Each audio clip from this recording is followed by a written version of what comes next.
All right, time to teach you guys how to do the clean. The clean is actually probably the most important kettlebell exercise there is, because it's going to allow you to transition the kettlebell from a bottom position up to your top racked position. Okay, so it's a transition movement, which is very, very, very important in kettlebell training. I'm going to show you two different ways to do it. First, we'll start with the dead weighted clean, and then we'll go into the actual more traditional swing clean. Okay, so you guys know, because I told you, what a dead before an exercise is. It's just picking it up from a dead weighted position on the ground and getting it to where it needs to go. So kettlebell's on the ground, we need it up here in rack position. So we're going to come down, hinge. We are going to pull the kettlebell up. We are not going to flip the kettlebell. I don't want to see this. Okay, that is incorrect. What we're going to do is pull the kettlebell up, turn our arm inwards, and bring it to rack position. Okay, it's a turn. Get nice and close for you. So down, up, turn the arm. Do not flip the kettlebell. Okay, looks like this. Boom. See rack position, we talked about it in the beginning. Fingers closed on the kettlebell, wrist straight, elbow in at my side, kettlebell resting in here at my shoulder, not outside, and down. Okay, so one more time. Down, up, keep it close to the body, turn, and back down. 1, 2, 3, 4. Switch hands. 1, 2, 3, 4. You can alternate. 1, 2, 3, 4. Lots you can do. It can be an exercise on its own, or it can be the transition to the next exercise we're going to do, which will be the push press. Before we get to the push press, let's show you another version, the more commonly used one, of the clean. We're doing what we did just right there, but instead of picking it up and keeping it close to the body, now we're going to swing it out in front of us. This is a little tricky and requires a little bit of practice. This and the overhead snatch are probably the two most complex, difficult to teach kettlebell exercises. And when we talked earlier about your forearm getting a little sore, this is kind of the exercise that causes that soreness and the bruising until you learn how to do it properly. If you've never done this before, there's a very good chance you are not going to learn how to do it properly just yet. It takes a ton of practice, a ton of patience. The more you do it, the better it's going to get, okay? You gotta really focus on not flipping the kettlebell.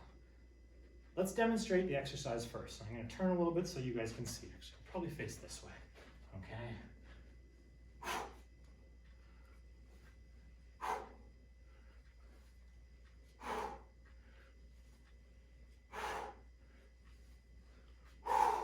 I have done this exercise so many times in my life that when the kettlebell lands between my bicep and my forearm, there's basically no impact whatsoever.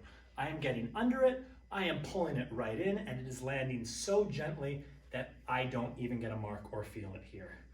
Problem is when people start, is there's gonna be that little bit of a flip, or they go too high, and it's gonna come down and land with impact. If you haven't done this before, you've probably already sat there and tried it. You probably went, ow, you know what I'm talking about. Don't worry guys, you'll get better. Let me try to give you some pointers to prevent that from happening. You have to think of it like a swing and then a pull. And you're not pulling the kettlebell to your chest. If you think you're trying to get the kettlebell to the chest, you're gonna flip the kettlebell. The kettlebell is gonna hit first, and that's what's gonna cause the pain and the suffering. What I want you to do is think of the hand and the thumb. I want you to swing and pull your hand to your chest. If you pull your hand to your chest and let gravity do its thing, the kettlebell will fall into place as long as you don't have a death grip on the handle. So, how high do you swing? I like to swing to about there, right around my belly button level, and then I do my pull. So I swing, pull my hand to my chest. Swing, pull pull the hand to the chest. I'm scooping, getting under it and landing it. Pull. So if you look at my hand, this is where it's landed, right? I'm not landing out here. I'm not letting the kettlebell hit first, which is a common mistake with my hand out like this, away from my body. I'm landing with the hand right in here at my chest. So to do the clean with swing clean without a kettlebell looks like this.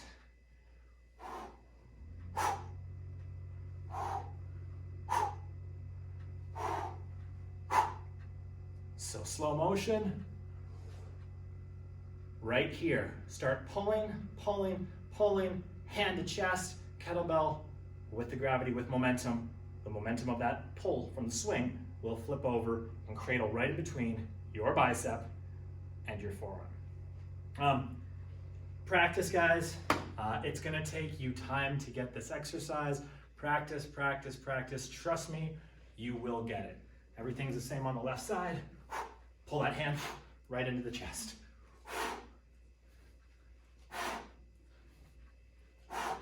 This is where those nice wrist protectors come in handy. Get a pair if you're just starting and you want to avoid the bruising.